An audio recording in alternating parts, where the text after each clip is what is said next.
Yo halo semuanya, selamat datang, dan di episode keempat ini terlihat banget seberapa ngeselinnya si Yamagot. Udah tahu teman-temannya itu terkena rumor buruk, dianya itu malah nanyain satu-satu ke korbannya yang terkena rumor ya.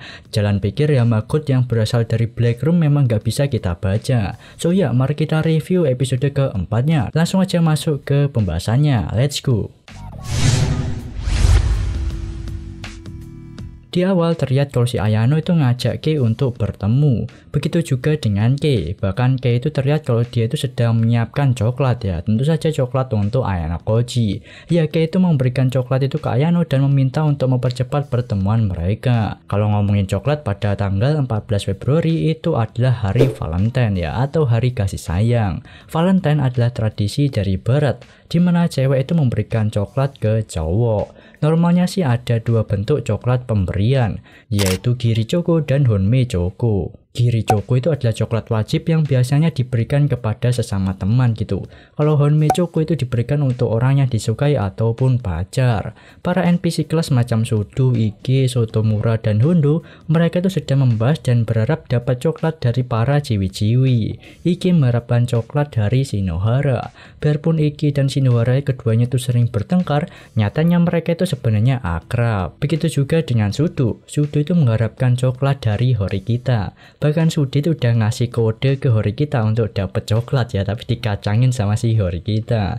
Terlihat Hirata pagi-pagi itu udah menenteng dua kantong coklat yang dia dapat dari para ciwi-ciwi ya. Setelah putus dengan Kei itu banyak cewek yang mungkin ngasih Hirata Honmei Choco. Gak ngotak ya, para NPC di kelas itu ngenes gak dapat satupun coklat. Sedangkan Hirata sampai tumpah-tumpah dapat dua kantong. Kalau mereka ini 14 Februari pada panen coklat ya. Kalau kita ntar 14 Februari nyoblos capres ya. Lalu Ayano di sini tanya gimana kondisi hubungan Horikita dengan Kushida, yang ternyata Horikita dan Kushida habis ini tuh mau bertemu di sebuah mall untuk ngeteh bareng ya. Horikita menganggap kalau Kushida itu mulai berubah sedikit demi sedikit. Di saat Ayano mau bertemu dengan Kei, dia itu diikuti oleh Hashimoto. Ayano Koji itu punya sense yang tajam, jadi jika ada orang yang mengikutinya, Ayano Koji itu pasti akan menyadarinya. Ayano kondisinya di sini udah sadar sedang diikuti oleh Hashimoto. Lalu selanjutnya ada flashback mengenai alasan Hashimoto mengikuti Ayano Koji. Itu bertepatan pada game pelatihan di saat dirinya bertemu dengan Ryuan. Di sana ada juga Nagumo dan Manabu yang secara kebetulan ada di sana. Nagumo pada saat itu memperingati Manabu untuk mundur dari ujian karena dia itu akan kalah. Nagumo menganggap kalau di sekolah ini nggak akan ada yang bisa membaca jalan pikirnya. Kondisi di saat ini Manabu itu belum tahu ya kalau si Nagumo itu menargetkan Tachibana. Nagumo mengatakan bahkan murid favoritnya Manabu di kelas 1 yaitu si Ayano Koji pun nggak akan bisa membaca strateginya. Padahal mah di sini Ayano udah tahu ya kalau si Nagumo bakalan nargetin Tachibana. Berkat si Ayano tuh cari-cari informasi dari beberapa orang. Nah, dari percakapan itulah membuat Hashimoto tertarik dengan Ayano Koji dan mulai menyelidikinya. Ayano itu dipandang tinggi oleh Manabu dan jadi perbincangan Nagumo.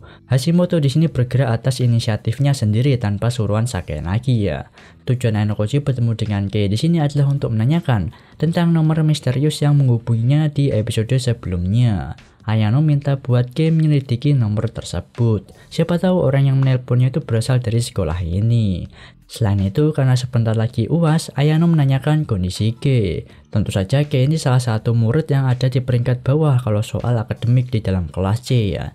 Dia tuh khawatir dengan hal itu. Di sini Ayano pun memutuskan buat mengajari Kei secara privat. Sebelum mereka berpisah, Kei memberikan coklat ke Ayano dengan menotok coklat tersebut ke kepalanya Ayano ya.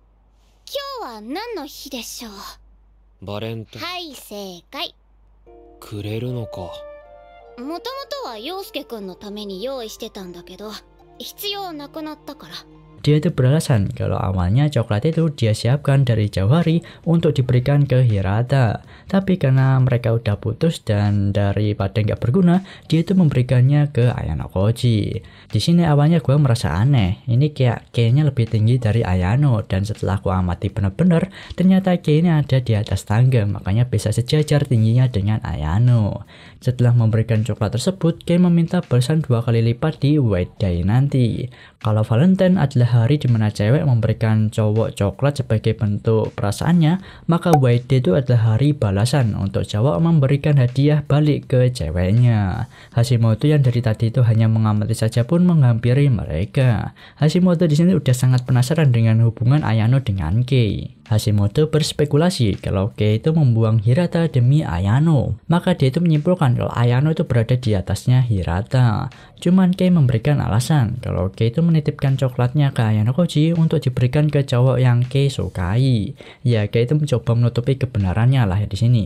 Hashimoto itu langsung mengkapidon Kei secara mendadak dan menggodanya. Itu dia lakukan untuk melihat ekspresi Ayano Koji ya. Apakah Ayano tuh bakalan cemburu atau marah? Tapi sayangnya ekspresi yang Ayano tunjukkan tidaklah keduanya ya. Ayano nggak merasa cemburu, malahan wajahnya itu masih seperti biasa, datar aja. Malahan si Ayano kelihatan nggak peduli dan mau pulang duluan. Ya seperti biasa lah, scene ini sebenarnya ada di PV-nya, tapi rada beda ya dengan PV-nya itu. Ada beberapa penyesuaian di latar dan angle-nya. Kei yang risih digoda Hashimoto pun pergi dari sana, dan di sini Hashimoto akhirnya pun minta nomornya Ayano Koji. Ayano Koji yang notabene NPC di dalam kelas itu bisa dapat 5 coklat ya di sini, yaitu dari Kushida, Sakura, Hiyori, dan Kei. Ada 3 Giri Choco dan 2 kemungkinan Honmei Choco. Ya Sakura sama Kei itu bisa kita anggap Honmei Choco nggak sih? Soalnya kedua orang ini udah kelihatan suka sama si Ayano Koji. Tepat di tanggal 14 tersebut, Ayano tuh mendengar kalau Ichinose tuh nggak masuk karena sakit. Dia pun di sini menjenguk Ichinose sembari ngasih bubur buatannya. Tujuan Ayano di sini adalah untuk melihat kondisi mentalnya Ichinose. Yang dimana ternyata si Ichinose berlagak sok kuat. Rumor buruk yang beredar tentang dirinya itu ngena ke mentalnya Ichinose dan membuatnya sakit. Di saat kelas sudah mulai bersatu, muncul keretakan yang tiba-tiba, yaitu sebuah rumor menyerang ke beberapa murid di dalam kelas C, yaitu rumor tentang Ayano Koji yang suka dengan Kei. Kedua ada Hondo yang suka dengan cewek gemuk. Ketiga ada Shinohara yang pernah melakukan prostitusi saat SMP. Dan keempat ada Sato yang membenci Onodera. Ya, di dalam kelas C itu langsung muncul 4 rumor buruk sekaligus. Yamauchi dengan santai dan tanpa perasaan langsung tanyain ke para korban yang terkena rumor tersebut, apakah rumornya itu benar atau enggak. Kalau gue punya teman modelan Yamauchi kayak gini, bogem atau aim langsung ke wajahnya sih ya. Dia tuh nggak bisa banget baca suasana. Shinohara, omae baishū shite taro ka yo? Shite nai wa yo. Iya, maji de. Hora, shōjiki ni iccaiba. Yamauchi, matte yo. Info ngantemi Yamauchi ya. Entah kenapa sikap ngeselinnya Yamauchi itu diadaptasi dengan baik di sini sih. Ya, episode keempat ini ceritanya dibuat lumayan slow pace lah ya, santai dan terkesan gak terburu-buru. Kalau kemarin volume 8 diadaptasi cuma 2 episode saja, kali ini volume 9 dapat jatah 3 episode adaptasi. Jadi di episode kelima nanti itu hitungannya masih masuk ke art masa lalunya Ichinose. Klimaksnya nanti ada di episode kelima ya. Dan kasih pendapat kalian di bawah tentang episode kali ini. Sampai jumpa di next video, bye bye. した僕の夏休みはやがて記憶回路のゲートでいくつかにちぎれて断続的な絵になったのです